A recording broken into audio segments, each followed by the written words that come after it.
我生命如光明，我愿来到生命的河边。主啊，求你用你的话充满我。我们有请裴秀琴传道来正道吴雪莉姐妹来翻译。 Kita persilakan kepada penginjil Evelyn dan saudara Sherly yang akan menerjemahkan. Shalom Bapak Ibu dan Saudara yang terkasih di dalam Tuhan. 弟兄姐妹们平安。 Mari sebelum kita merenungkan firman Tuhan, kita minta pertolongan Tuhan terlebih dahulu. 还没思想上帝的话语之前，我们求上帝能帮助我们。 Bapak, sekali lagi kami mohon kepadamu untuk membuka hati, pikiran, telinga kami bagi kebenaran-Mu. Tuhan, Engkaulah yang menolong setiap kami, baik yang menyampaikan maupun yang akan mendengarkan firman-Mu. Berikan kami kerendahan hati untuk menerima, memahami kebenaran-Mu. Tuhan, kiranya Engkau berkata-kata kepada setiap kami. Biarlah Engkau yang menaruh firman-Mu di dalam mulut bibir hamba-Mu, sehingga apa yang disampaikan sungguh berasal daripada-Mu. Kami memohon berkat-Mu bagi setiap kami ya Tuhan. Dalam nama Yesus kami berdoa. Amin. Bapak, Ibu, dan Saudara yang terkasih di dalam Tuhan, 亲爱的弟兄姐妹们， mungkin kita pernah mendengar atau pernah melihat orang yang merasa kesal atau kecewa kepada Tuhan atas apa yang Tuhan tidak perbuat dalam hidupnya. 我们也许曾经遇见到对上帝失望的人。 Di dalam dunia ini banyak orang yang merasa kecewa dengan Tuhan. 在这个世界上，有很多人觉得他对上帝很失望， Karena mereka merasa bahwa Tuhan tidak menghentikan begitu banyak peristiwa tragis terjadi. 因为他们觉得上帝没有阻着拦着很多恶事发生在他们的身上。 Seperti seorang wanita yang merasa kesal, yang merasa kecewa dengan Tuhan karena Tuhan tidak menghentikan suami yang masih muda itu meninggalkan dunia ini. 就像一位妇人，她对上帝特别失望，她很气上帝，因为她没有拦住她的先生，比她早去世。 Atau seorang ayah yang tidak percaya kepada Tuhan lagi karena Tuhan tidak menghentikan penyakit kanker yang ada di dalam diri anaknya. 或者一位父亲，他特别气上帝，对上帝很失望，因为他的儿子得了癌症，上帝也允许这件事发生。 Orang-orang ini tidak bisa percaya pada Tuhan yang membiarkan begitu banyak rasa sakit dan penderitaan itu terjadi. 这些人不能去相信上帝，因为他们的生活特别痛苦。 Mungkin saudara mengenal atau bahkan saudara sendiri pernah bertanya-tanya kepada Tuhan. 也许你们认识，或者你们自己曾经问过上帝， Mengapa Tuhan tidak peduli? 为什么上帝好像不在乎的样子呢？ Mengapa Tuhan sepertinya tidak peduli dengan penderitaan yang dialami? 为什么好像上帝不在乎我们所受的苦的样子呢？ Saudara, hari ini saya ingin memberitahukan kepada saudara apa yang telah Tuhan lakukan bagi kita semua. 今天我要告诉大家，上帝为我们做了什么。 Apa yang Tuhan lakukan bagi kita untuk kebaikan kita. 上帝为了我们得益处，他做了什么？ Saudara, memang ada banyak sakit, ada memang banyak penderitaan di dunia ini. 在这个世界上有很多的病痛，有很多的痛苦。 Dan ketika kita berfokus pada hal yang demikian, maka itu akan semakin meyakinkan kita bahwa Tuhan tidak peduli. 那么，如果我们注重在这些事里面，我们只会觉得上帝并不在乎我们。 Saudara, salah satu hal yang paling mengejutkan bagi orang Kristen mula-mula 基督教会对他们特别惊喜的一件事就是什么呢？ adalah kematian Kristus di atas kayu salib. 对他们比较惊讶的是什么呢？就是上帝死在十字架上。 Mereka mengira Yesus datang ke dunia menjadi seorang raja untuk menyelamatkan mereka. 他们认为耶稣来到这个世界上，成为一个国王来拯救这个世界。 Tapi mereka melihat Yesus mati di atas kayu salib. 但是他们眼看的却上帝死在十字架上。 Tetapi setelah kebangkitan Yesus, 但是耶稣复活后， orang Kristen mula-mula ini menemukan bahwa perjanjian lama sesungguhnya telah menubuatkan tentang Yesus. 起初的基督教就是他们却看了旧约早就已经预言了这件事， juga sudah menubuatkan tentang kematiannya yang misterius bagi orang-orang berdosa. 就是有一位神秘的人物，他要为人类罪人死。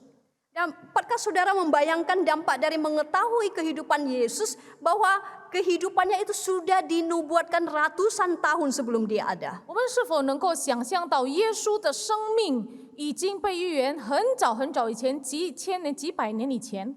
Hari ini saya ingin mengajak saudara membaca satu perikop firman Tuhan yang diambil dari Yesaya pasal 52 ayat 13 sampai pasal 53 ayat 12. 今天我们要读一段的经文，就是从以赛亚书52章13到15节和以赛亚书53章。 Saya akan membaca terlebih dahulu dalam bahasa Indonesia, kemudian disambung dengan bahasa Mandarin. Judul perikop ini adalah Hamba Tuhan yang menderita. Sesungguhnya hambaku akan berhasil, ia akan ditinggikan, disanjung dan dimuliakan.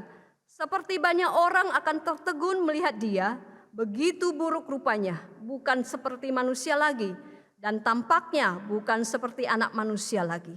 Demikianlah ia akan membuat tercengang banyak bangsa. Raja-raja akan mengatupkan mulutnya melihat dia, sebab apa yang tidak diceritakan kepada mereka akan mereka lihat, dan apa yang tidak mereka dengar akan mereka pahami.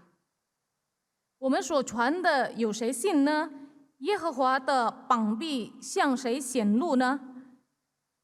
他在耶和华面前生长如嫩芽，像根出于干地。他无家行美容，我们看见他的时候，也无美貌使我们羡慕他。他被藐视，被人厌弃，多受痛苦，常经忧患。他被藐视，好像被人掩面不看的一样，我们也不尊重他。第4节，他诚然担当我们的忧患，背负我们的痛苦，我们却以为他受责罚，被上帝击打苦待了。哪知他为我们的过犯受害，为我们的罪孽压伤。因他受的刑罚，我们得平安；因他受的鞭伤，我们得医治。我们都如羊走迷，各路偏行己路。耶和华使我们众人的罪孽都归在他身上。他被欺压，在受苦的时候却不开口。他像羊羔被牵到宰杀之地，又像羊在剪毛的人手下无声。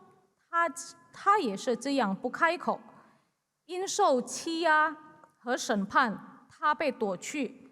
至于他同事的人，谁想他受鞭打，从活人之地被剪除，是因我百姓的罪过呢？他虽然违行强暴，口中也没有诡诈，人还使他与恶人同卖。谁知道他的时候与财主同葬，耶和华却定义将他压伤，使他受痛苦。耶和华以他为赎罪祭，他必看见后裔，并且延长年日。耶和华所喜悦的事，必在他手中亨通。他必看见自己劳苦的功效，便心满意足。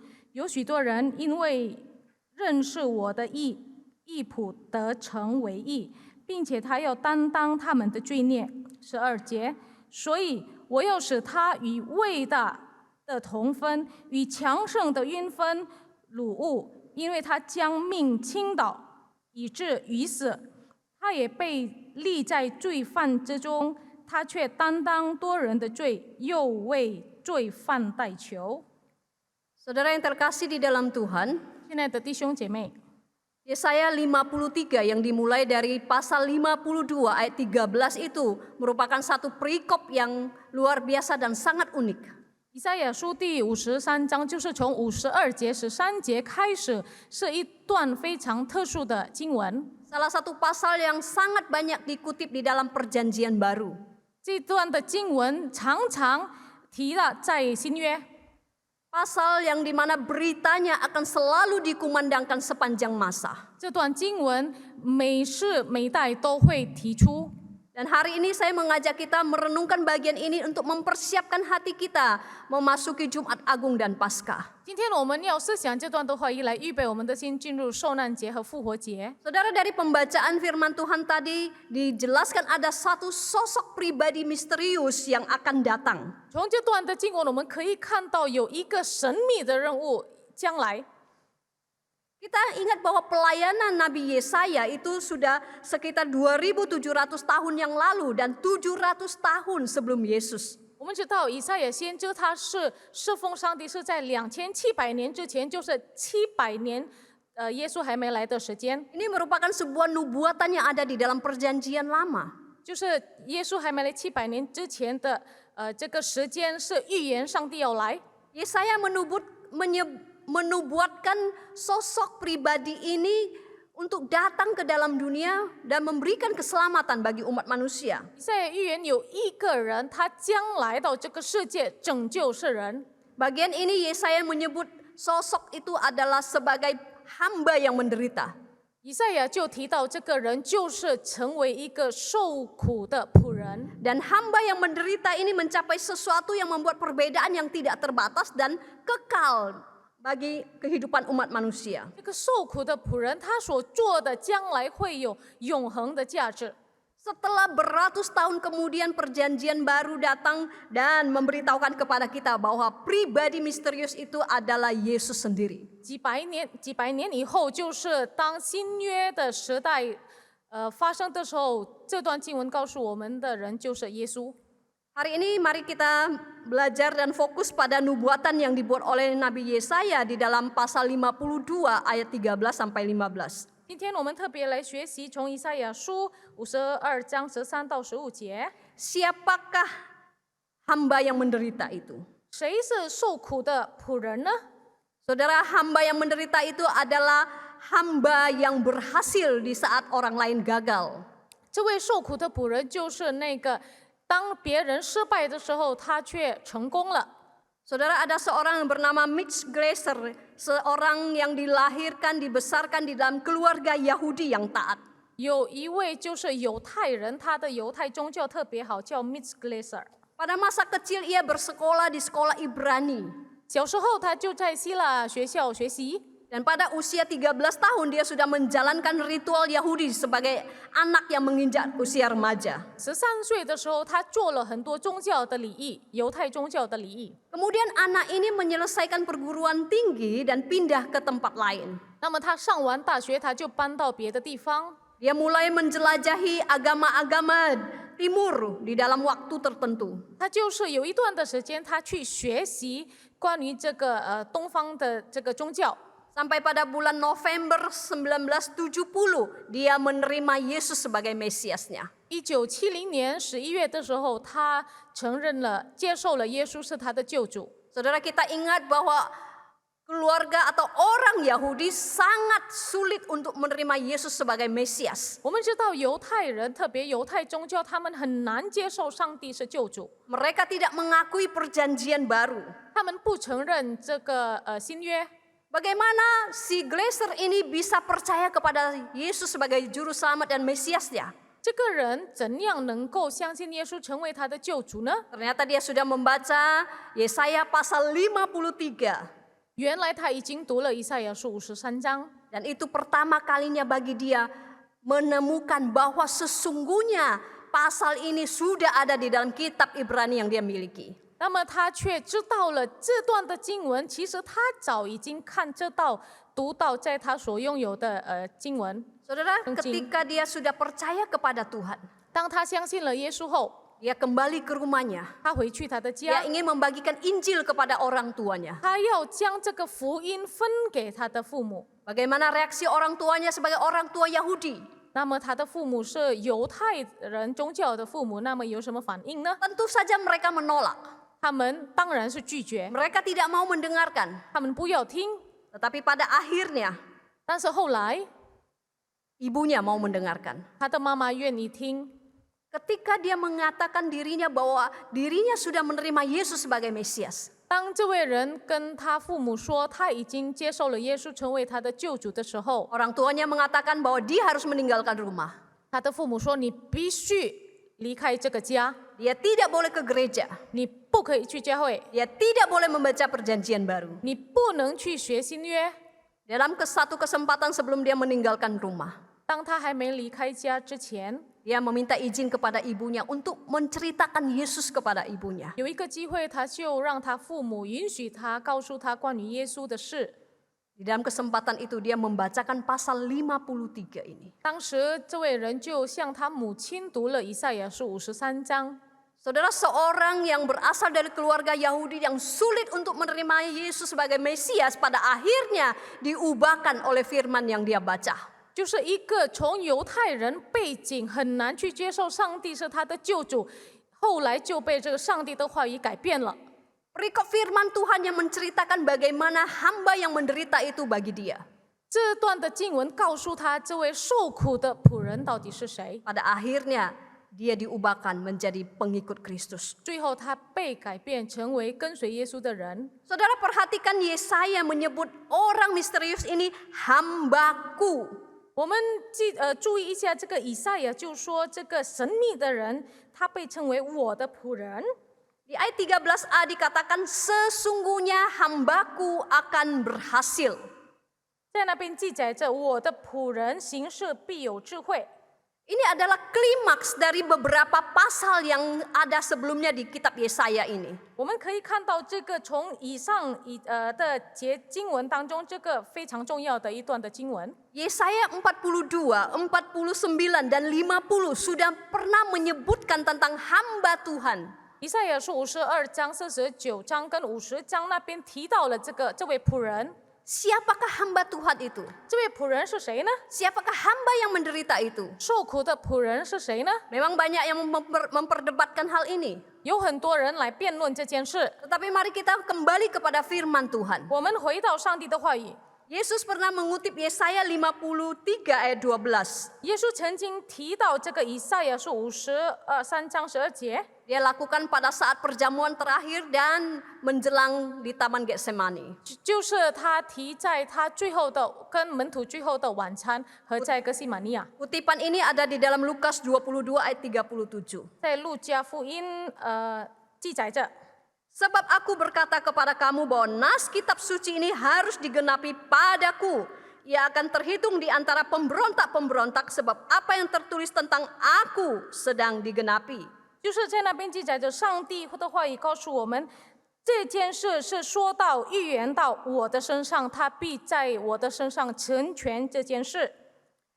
Perkataan ini diucapkan beberapa waktu sebelum penyaliban Yesus. 这句话上帝说，就是当他还没上十字架上的一段时间。 Bahkan Petrus juga mengutip di dalam 1 Petrus 2 ayat 24 yang mengatakan oleh bilur-bilurnya kamu telah sembuh. 在彼得前书2章24节那边也记载着，因他受的鞭伤，你们得了医治。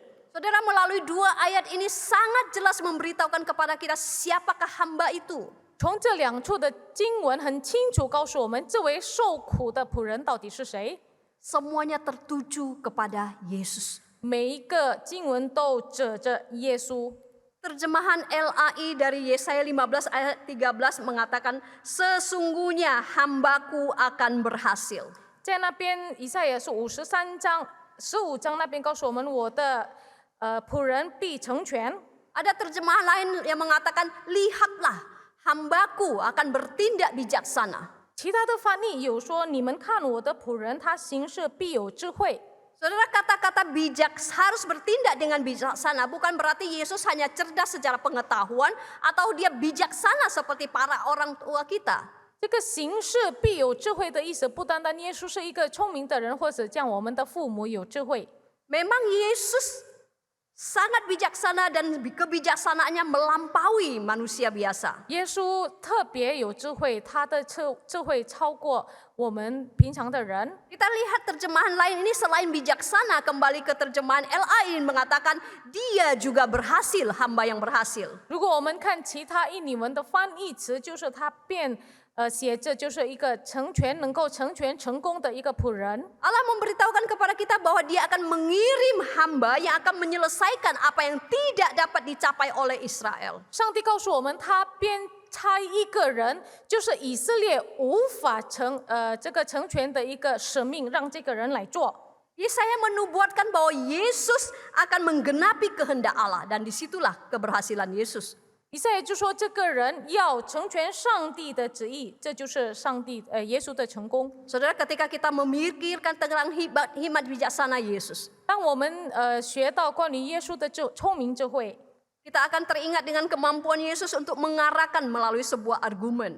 我们会记得耶稣怎样回答当时他问他的人的问题。 Berkali-kali Injil menunjukkan kepada kita betapa besarnya hikmat Yesus melalui pengajarannya. 在福音里面记载着很多次，耶稣显出他特别有智慧的一个人。 Misalnya di dalam perikop Markus 12 ayat 14 sampai 17. 比如说，在马可福音12章40到17节， Di situ dicatatkan ada orang-orang yang bertanya kepada Yesus, 在那边记载着有许多的人去问耶稣： apakah diperbolehkan membayar pajak kepada kaisar atau tidak?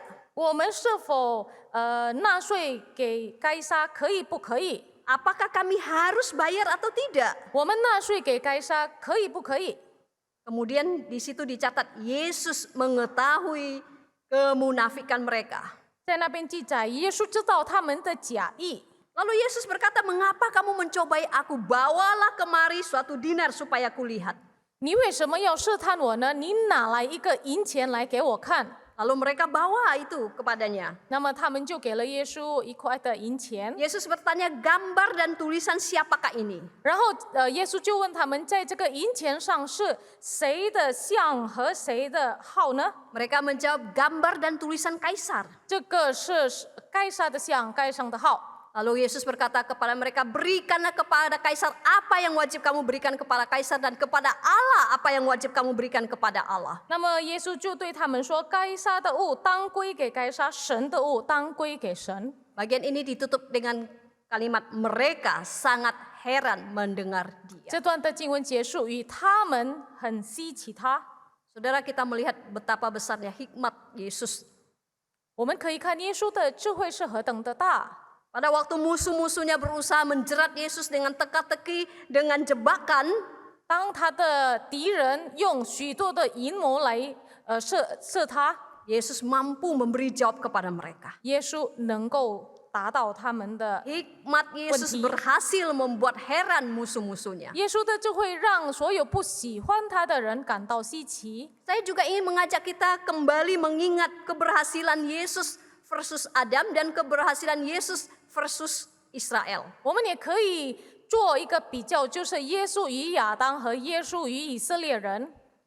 Mungkin saudara masih ingat dengan ayat Lukas 4 ayat 1 dan 2. 我们是否还记得路加福音第4章第1到第2节？ Yesus yang penuh dengan Roh Kudus kembali dari sungai Yordan, lalu dibawa oleh Roh Kudus ke padang gurun.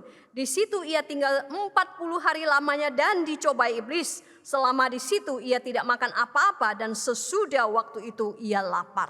耶稣被圣灵充满，从约旦河回来，圣灵将他引导狂野，40天受魔鬼的试探。那些日子没有吃什么，日子满了，他就饿了。 Saudara, saya ingin mengajak kita melihat Yesus dan Adam. 我要向大家看一下这个耶稣和亚当做 Di 一个 mana 比较。 Adam gagal, Yesus berhasil. 亚当失败，但是耶稣却成功了。 Adam dicobai dan gagal. 亚当被试探，他失败了。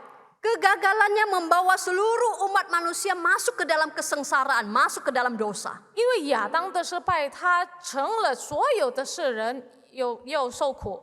Yesus Adam yang kedua itu dicobai, 耶稣第二个亚当，他也被试探， tetapi dia tidak gagal. 但是他没有失败。 Justru dialah yang berhasil membawa umat manusia yang sudah jatuh ke dalam dosa itu masuk ke dalam keselamatan. 耶稣成功了，带了所有的罪人进入到这个永恒的生命。 Adam yang pertama gagal di Taman Eden. 第一的亚当在伊甸园，他失败了， Ia dikalahkan oleh pencobaan iblis. 他就是被试探失败了。Tetapi Adam yang kedua yaitu Yesus, dia berhasil di gurun dan menang atas pencobaan. 但是第二个亚当就是耶稣基督，他在旷野里面被试探，但是他赢了。 Dia berhasil ketika yang lain gagal. 耶稣当别人失败，他完成了。 Demikian juga ketika kita melihat keberhasilan Yesus dibandingkan dengan Israel. 我们可以看耶稣，如果我们跟以色列人来比较， Yesus menghabiskan 40 hari di padang gurun. 耶稣在旷野花了40天的时间， Di mana Israel menghabiskan waktu 40 tahun juga di padang gurun. 以色列人呢，他们在旷野走了40年。 Orang-orang Israel diberi makan mana. 以色列人，他们上帝给他们吃玛纳， Makanan yang diturunkan oleh Allah secara supernatural dari langit untuk memberi makan umatnya. 就是上帝用奇妙的方式给他们吃。 Tetapi Yesus tidak memiliki makanan. 但是耶稣当时没有吃的东西， Sebaliknya dia berada di padang gurun 他在旷野 dan dicobai oleh iblis. 被魔鬼试探。 Saudara, meskipun Allah menyediakan makanan bagi orang-orang Israel ini, 虽然上帝预备了食物给以色列人， orang Israel ini masih menggerutu. 以色列人还对上帝埋怨， Mereka masih melakukan dosa di hadapan Tuhan. 他们在上帝的面前也是犯罪， Mereka memberontak dan melawan Tuhan. 他们要背叛上帝。 Saudara, di situ mereka, orang Israel ini gagal. 当时以色列人失败了， Mereka makan dan gagal. 他们吃，但是他们失败了。 Tetapi Yesus lapar, tetapi dia berhasil melewati pencobaan. 但是上帝是耶稣是饿着肚子，但是他赢了，胜过这个试探。 Saudara, kita tahu bahwa bangsa Israel adalah umat pilihan Allah. 我们知道以色列人是上帝所拣免的民， Mereka adalah umat kesayangan Allah. 他们是上帝所喜悦的人民。 Allah memulainya dengan orang Israel. 耶稣就从以色列人开始， Tetapi kita melihat seiring berjalannya waktu, orang Israel makin lama makin tidak setia kepada Allah. 但是我们看时间长了，我们可以看到以色列人并不忠心。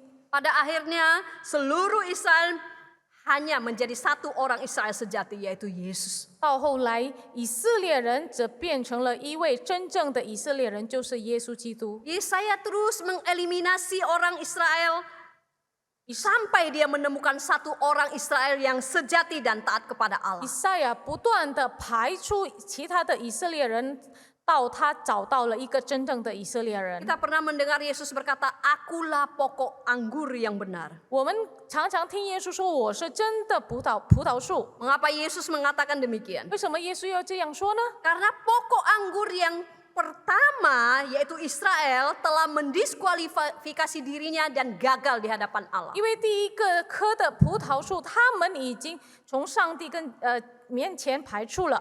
Dari Yesus pokok anggur yang benar ini muncul umat Allah yang baru. 从耶稣真的葡萄树，生出来了新的这个信徒， Umat yang sudah diubahkan oleh Allah. 已经被上帝改变的信徒。 Saudara, Tuhan mengubah kita menjadi orang-orang yang hidup taat di dalam Yesus. 上帝改变我们成为一个能够顺服上帝命令的人， Dialah hamba yang menderita itu, yaitu hamba yang berhasil. 就是接受受苦的仆人，成功的仆人。 Saudara, hamba yang menderita, dia juga adalah hamba yang memulai karyanya, mulai dari yang kecil sampai selesainya besar, dimulai dengan yang paling rendah, yang hina, menuju ke mulia. 这个受苦的仆人，他是从小做到大，被描述的时候，后来被荣耀。 Yesaya 52 ayat 14 berkata, 52章40节告诉我们， seperti banyak orang akan tertegun melihat dia, begitu buruk rupanya, bukan seperti manusia lagi, dan tampaknya bukan seperti anak manusia lagi. 许多人因他惊奇，他的面貌比别人憔悴，他的形容比世人枯槁。 Saudara, pahlawan di zaman kuno seringkali digambarkan sebagai penakluk yang kuat dan gagah perkasa. 古代的英雄，他们是一个很强壮、很强大的人物。Dengan harapan bahwa pahlawan yang gagah perkasa ini akan membunuh musuhnya dan menaklukkan kejahatan. 他们就希望这个强壮的英雄，他们能够去打败他们的敌人。 Saudara, itulah bayangan manusia dan standar manusia. 这就是人所想象的人的标准。 Tetapi Allah seringkali melakukan hal-hal yang dia kerjakan dengan cara yang bertentangan dengan standar kita. 但是上帝常常用跟我们不一样的标准来行他的事， Seperti yang kita baca di bagian firman Tuhan ini. 像我们所读的经文， Yesaya menempatkan kontras di depan kita ketika dia berbicara tentang hamba yang menderita, hamba yang akan datang itu. 以赛亚就告诉我们，就是关于这个受苦的仆人将要来的仆人。 Dia menunjukkan kontrasnya itu seperti hitam dan putih, tinggi dan pendek. 我们可以看到以赛亚所描述的，好像黑跟白、高跟矮这个不一样的，恰恰反调的这个事。 Yesaya ingin kita tahu bahwa Mesias yang akan datang itu akan dipermalukan. Dia akan mengalami penderitaan sebelum dia ditinggikan. 以赛亚要告诉我们，就是这位仆人他来的时候，他是被藐视，他就是被厌弃，后来他才会被荣耀。 Meskipun hamba itu yang pada akhirnya akan ditinggikan, tetapi dia tidak memulai dengan cara kemuliaan. 虽然到后来这位仆人会被举高荣耀，但是他没有以这样的方式来做一个开头。 Sebaliknya orang akan tertegun, akan terkejut melihat Yesus. 反过来说，人家却看了这位人会感到惊奇。 Saudara, kata tertegun atau terkejut ini memiliki arti kata yang sangat kuat, yaitu hancur. 这个惊奇的意思，其实我们可以看它的原文，就是说脆坏的意思。 Ini sebenarnya kata yang biasa digunakan untuk mengartikan kota yang baru saja diserang dan kemudian dihancurkan berubah menjadi puing-puing. 这个词的意思就是说，描述一个城市，它已经建的城市，突然被敌人打成这个跟地面一样平。 Ketika kata ini dipakai untuk seseorang, 当这个词在一个人身上用的时候， maka ketika seseorang menjadi terkejut, tertegun, itu berarti dia sangat hancur oleh sesuatu yang mereka lihat. 就是当一个人说他很惊奇的时候，他是特别的惊讶。 Ada campuran perpaduan yang mengerikan dalam kehidupan Yesus seperti yang dinubuatkan di pasal ini. 就是我们可以看到耶稣的生命是那么的残忍。 Saudara lihat betapa rendahnya Yesus memulai hidupnya. 我们可以看耶稣开始他的生命是那么的卑微。 Dalam Yesaya 53 ayat 4b mengatakan, padahal kita mengira dia kena tulah, dipukul dan ditindas Allah. 53节的下半节，我们却以为他受责罚，被上帝击打，受待了。 Dan di ayat 13b pasal 52 dikatakan, pada akhirnya ia akan ditinggikan, disanjung dan dimuliakan. 但是到后来他会被举高，被荣耀。 Saudara, kita melihat satu perpaduan yang luar biasa antara terang dan gelap. 我们可以看到这个光跟黑暗来比起来， Kesuksesan dan kekalahan. 如果我们看成功跟失败这个两件事， Ada sinar matahari, ada badai yang selalu ada dalam kehidupan para pelayan atau hamba yang luar biasa. 我们可以看到在这个仆人的生命里面有这个阳光，但是也有黑暗。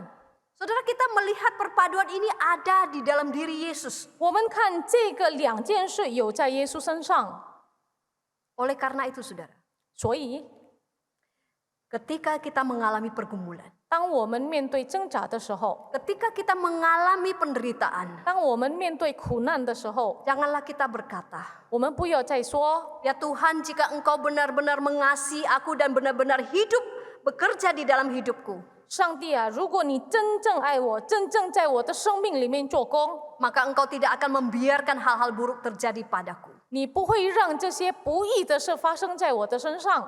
Saudara, ada satu hal yang patut kita pahami. 有一件事我们必须来了解， Kasih Allah yang bijaksana dalam hidup kita itu sepenuhnya sesuai dengan apa yang dialami Yesus. 上帝充满智慧的爱在我们身上，我们可以看到，就是发生在耶稣的身上。 Yesus sudah menderita sedemikian rupa.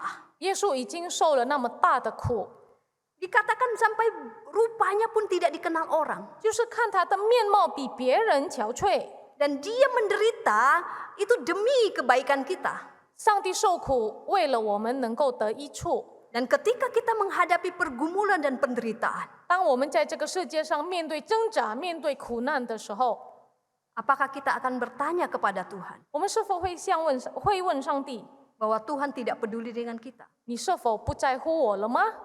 Saudara, kehidupan Yesus dimulai di Bethlehem yang sangat kecil. 耶稣的生命是从伯利恒这个小小的城市开始， Kota yang tidak berarti, kota yang tidak penting, 没有重要的一个小城市， tetapi menuju dan berakhir kepada hal yang kekal dan bersifat universal. 但是走到后来就成为了一个永恒的事。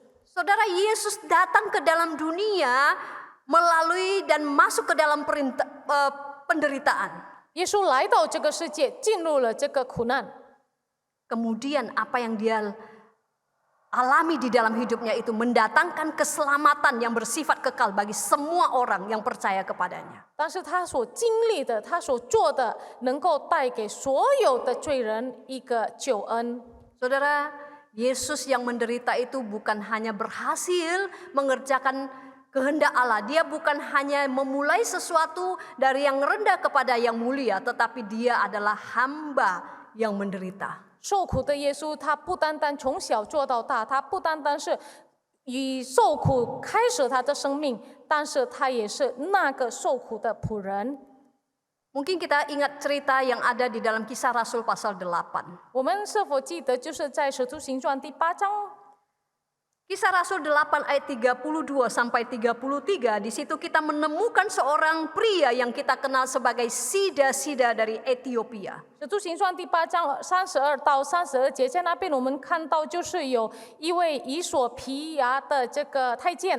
Sida-Sida dari Ethiopia ini sedang melakukan perjalanan dan dia waktu itu membaca gulungan kitab Yesaya. 以索皮亚的太监，他是要在一个路程当中，那么他在读这个以赛亚书。 Nats yang dia baca diambil dari Yesaya 53 ayat 7 sampai 8. 他所读的就是在以赛亚书53章。 Di dalam Kisah Rasul itu dicatat, nas yang dibacanya itu berbunyi seperti berikut.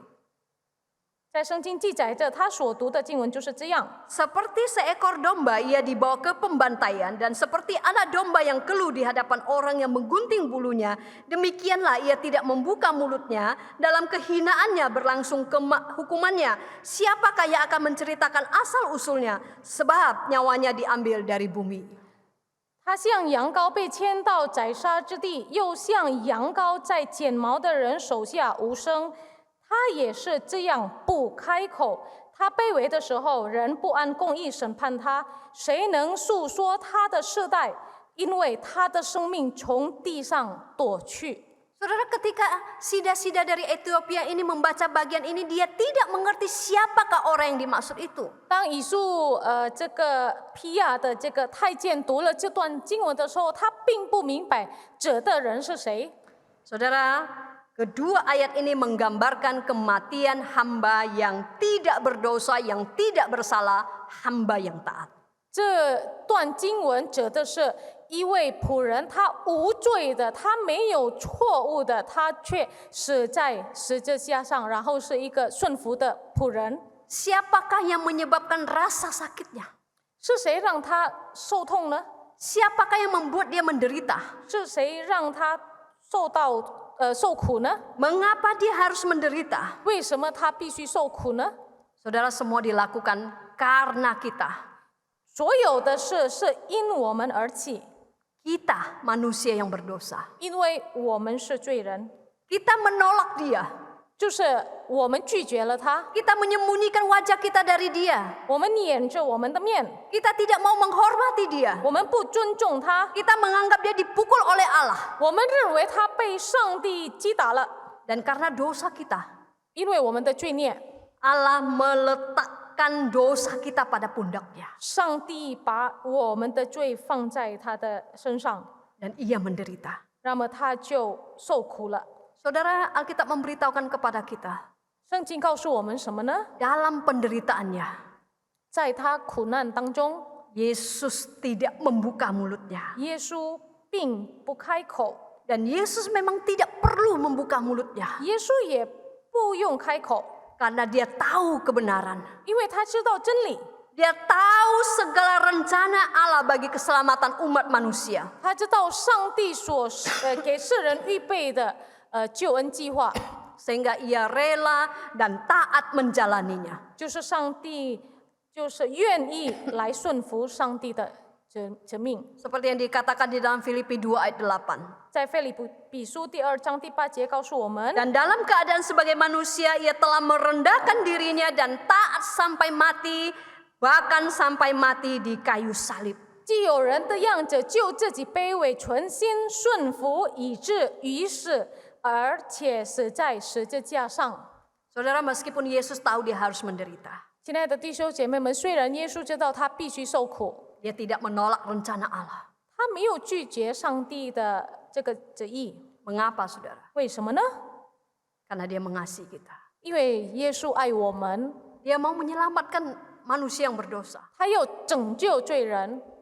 Saudara, apa yang dilakukan Yesus mencengangkan bangsa-bangsa? 耶稣所做的，让所有的人国民， Yesaya 52 ayat 15 berkata, 52章15节告诉我们， Demikianlah ia akan membuat tercengang banyak bangsa. Raja-raja akan mengatuk mulutnya melihat dia, sebab apa yang tidak diceritakan kepada mereka akan mereka lihat, dan apa yang tidak mereka dengar akan mereka pahami. 这样他必洗尽许多国民，君王要向他闭口，因所围城传与他们的，他们必看见；围城听见的，他们要明白。 Sosok hamba yang menderita yang dinubuatkan oleh Nabi Yesaya itu akan bertindak seperti imam perjanjian lama. 这个以赛亚所说的受苦的仆人，他就要像旧约的祭司一样。 Dialah yang akan memerciki, dialah yang akan membasuh orang berdosa sampai bersih. 这位受苦的仆人，他会洗净所有罪人的罪孽。 Seperti di dalam Yesaya 1 ayat 18 berkata, 就像以赛亚书第1章第18节告诉我们， Sekalipun dosamu merah seperti kirmisi akan menjadi putih seperti salju. 你们的罪虽像朱红，必变成雪白； Sekalipun berwarna merah seperti kain kesumba akan menjadi putih seperti bulu domba. 虽红如丹苑，必白如羊毛。 Saudara, dialah yaitu Yesus yang memiliki otoritas untuk memberikan pengampunan dosa. 耶稣他有这个权柄来赦免我们的罪， Dan dia rela melakukannya. 耶稣愿意这样做。 Saudara, pujian tadi KPPK 158 dengan tema Beruntungkah aku? 圣教诗歌158节我们所唱的这个歌， Saudara bisa menjawab betapa beruntungnya kita. 我们可以回答我们是否真的有福的人。 Kita adalah manusia berdosa yang seharusnya dihukum. 我们本来要受罪的一个罪人， Tetapi oleh karena kasihnya, rahmatnya yang besar, 我们本来是受刑罚的一个罪人，但是因为他何等大的爱， ia mau menderita bagi kita. 他要为我们受苦， Supaya saudara dan saya memperoleh hidup yang kekal itu. 为了我们能够得到这个永恒的生命。 Saudara, inilah yang membuat Yesus begitu menakjubkan bagi setiap kita. 这个就是让耶稣对我们是何等的奇妙。 Mengapa raja akan menutup mulut mereka? 为什么国王要闭他的口呢？ Karena pekerjaan Allah melalui Yesus Kristus menderita demi keselamatan manusia. 因为上帝借着耶稣基督的身上里面，他做工，他受苦，为了拯救世界的人， Untuk mendatangkan kebaikan bagi saudara dan saya. 给我们益处。 Karena Allah memelihara saudara dan melepaskan beban berat dosa dari diri kita. 因为上帝让我们不再在罪里面被捆绑。 Saudara, raja-raja di bumi, mereka melihat bagaimana Allah memelihara mereka yang paling rendah, mereka yang berdosa, dan mulut mereka dibungkamkan. 世界的国王就看上帝怎样看顾带领他们，然后也必向他闭口。 Semua itu karena apa yang mereka lihat, yaitu hamba itu menderita bagi manusia. 为什么会发生这样的事呢？因为他们看了有一位仆人为世人痛苦受苦。Saudara, bukankah kita orang-orang yang beruntung? 我们不是有福的人吗？ Allah yang penuh kuasa itu 充满权柄的上帝， berinkarnasi menjadi manusia. 道成肉身来到这个世界，成为人， Karena kasihnya kepada kita. 因为他的爱。 Masihkah kita bertanya Allah tidak peduli dengan kita? 我们是否还有资格去问上帝不在乎我吗？ Yesaya 53 merupakan salah satu pasal terbaik di Alkitab untuk menjelaskan apa yang terjadi di kayu salib. 以赛亚书53章这个最好的经文来描述在十字架上发生的事，是最好的经文。 R.G. Lee pernah mengatakan demikian. 有一位人他曾经这样说： Yesus lahir dengan bayangan salib di atasnya. 耶稣生在这个世上是有十字架上的影子跟着他， Dengan bayangan salib di hatinya. 在他的心里也有十字架的影子。 Dia belajar berjalan. 他开始学习走路的时候， Dia belajar berbicara. 他开始说话的时候， Dia belajar bekerja. 他开始做工的时候， Dari saat-saat paling awal di bumi ini sampai pada akhirnya, 从开头到末了， salib adalah bebannya. 十字架成为他的负担。 Saudara, Yesus memikul salib itu oleh karena dia sedang menanggung dosa saudara dan saya. 耶稣背起这个十字架，因为他正在担当我们的罪孽。 Masihkah kita meragukannya, saudara? 我们是否还怀疑上帝的爱呢？ Inilah hamba yang menderita dari Yesaya 53. 这位就是受苦的仆人，以赛亚53章所指的人， Yaitu dia yang menanggung kesedihan kita. 他就是背负我们的痛苦， Yang menanggung kesengsaraan kita. 他就是担当我们的忧患， Dia yang terluka karena pemberontakan kita. 他就是受鞭伤， Yang diremukkan karena kejahatan kita. 他就是因为我们的罪孽，他被刑罚，他受刑罚， Dia dihukum demi perdamaian kita dengan Allah. 他受刑罚，为了我们能够得平安。 Dia yang menyembuhkan kita dengan bilur-bilurnya. 因为他受的鞭伤，我们得医治。 Dialah yang teraniaya, yang tertindas dan yang tersembelih oleh karena kita. 就是上帝被藐视， Dia yang nyawanya terputus dan tertimpa tulah oleh karena pelanggaran kita. 我们就却认为他被上帝击打苦待了， Dan nyawanya dijadikan korban untuk menghapus dosa kita. 那么他的生命就成为了我们他罪祭。 Saudara, Yesus menyerahkan nyawanya sampai mati. 上帝交他的生命， Dan kematiannya terhitung di antara pemberontak-pemberontak. 就是他的死在所有的人里面也算起。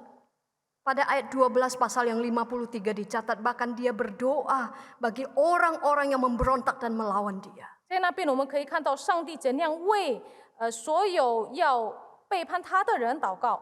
Saudara, inilah hamba yang menderita itu. 这就是受苦的那位仆人， Penderitaan yang melampaui segala yang pernah dialami oleh manusia. 就是超过人类所受的痛苦。 Saudara, ketika orang lain fokus pada apa yang Tuhan belum atau tidak lakukan, 当所有的人只注重上帝还没在他们的身上做的工， mari kita fokus apa yang Tuhan sudah lakukan dalam hidup 我 kita. 们来看注意一下上帝在我们生命中所做的。 Apa yang Tuhan sudah lakukan bagi kita, saudara? 上帝为我们做了什么呢？ Yesus sudah mati bagi kita. 耶稣已经为我们死了。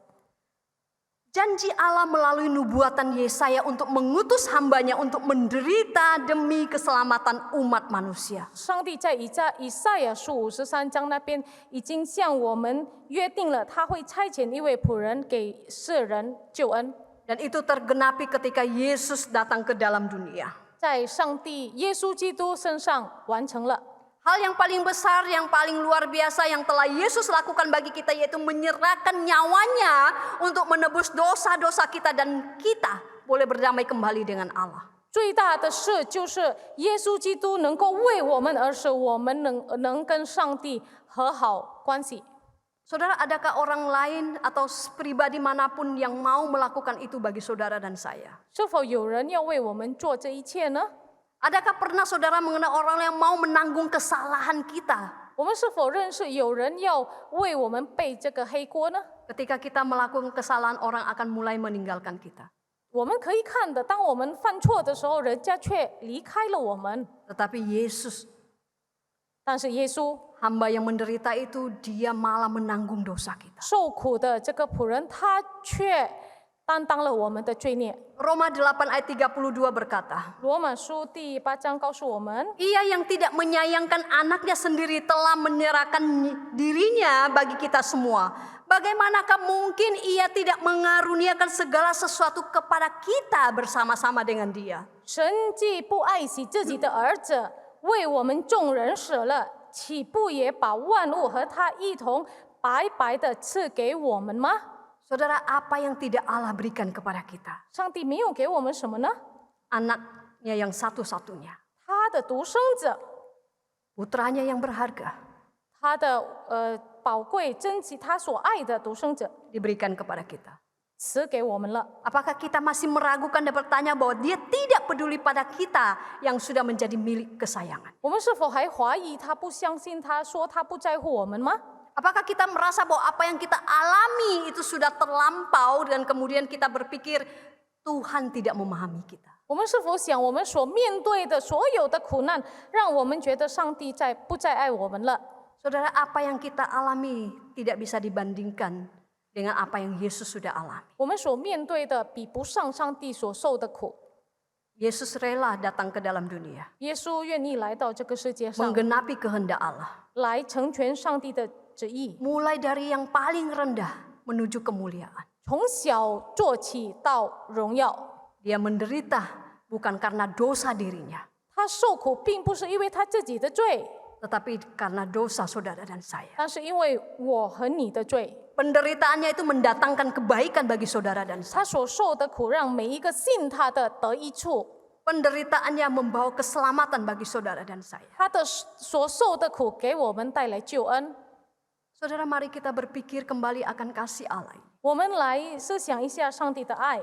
Saat-saat kita ingin mempersiapkan hati menyambut Jumat Agung dan Paskah, 当我们要进入到这个受难节和复活节的时候， pikirkanlah apa yang Tuhan sudah perbuat bagi saudara. 我们来想想上帝在我们身上做了什么。 Biarlah bagian firman Tuhan ini mengiring kita menjadi bagian renungan kita untuk mempersiapkan hati kita. 让这段的经文能够预备我们的心， Untuk menyambut Paskah dan Jumat Agung. 来进入受难节和复活节， Supaya kita lebih memahami arti dari penderitaan Kristus. 让我们更加了解上帝所受的苦的意义是什么， Betapa berartinya bagi kita umat manusia. 是对我们人类何等的有意义。